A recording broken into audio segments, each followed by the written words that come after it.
Stories and Studies of Strange Things / Oshidori. By Lafcadio Hearn.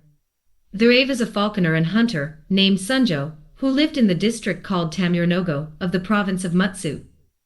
One day he went out hunting, and could not find any game. But on his way home, at a place called Akanuma, he perceived a pair of Oshidori, mandarin ducks, swimming together in a river that he was about to cross.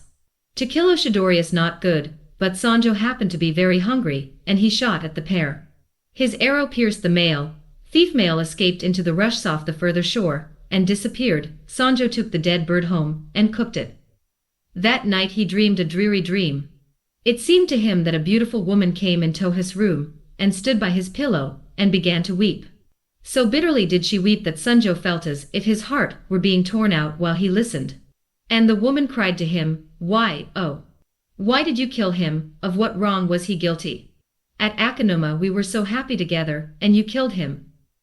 What harm did he ever do you? Do you even know what you have done? Oh! Do you know what a cruel, what a wicked thing you have done? Me do you have killed, for I will not live without my husband. Only to tell you this I came."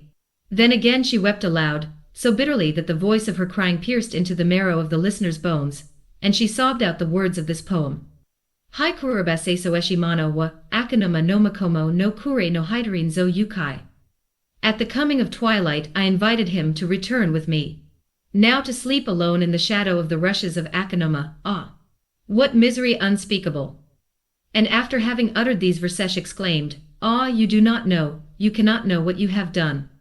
But tomorrow when you go to Akanuma, you will see, you will see." So saying, and weeping very piteously, she went away. When Sunjo awoke in the morning, this dream remained so vivid in his mind that he was greatly troubled. He remembered the words, "But tomorrow, when you go to Akanuma, you will see, you will see." And he resolved to go there at once, that he might learn whether his dream was anything more than a dream.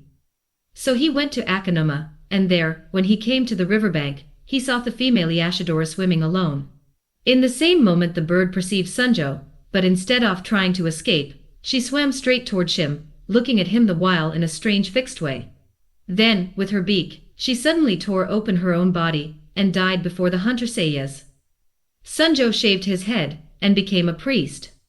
Footnote 1. From ancient time, in the Far East, these birds have been regarded as emblems of conjugal affection. Footnote 2. There is a pathetic double meaning in the third verse, for the syllables composing the proper name Akanuma, red marsh, may also be read as Akanuma, signifying the time of our inseparable or delightful relation. So the poem can also be thus rendered: when the day began to fail, I had invited him to accompany me. Now, after the time oft had happy relation, what misery for the one who must slumber alone in the shadow of the rushes. Thimakomo is a sort of large rush, used for making baskets. Thank you very much for listening to a Japanese strange story, Oshidori by Kenshin Channel. Please subscribe if you are a little bit interested in things Japanese, especially Japanese literature including Japanese poetry. Thank you again, so long, everybody.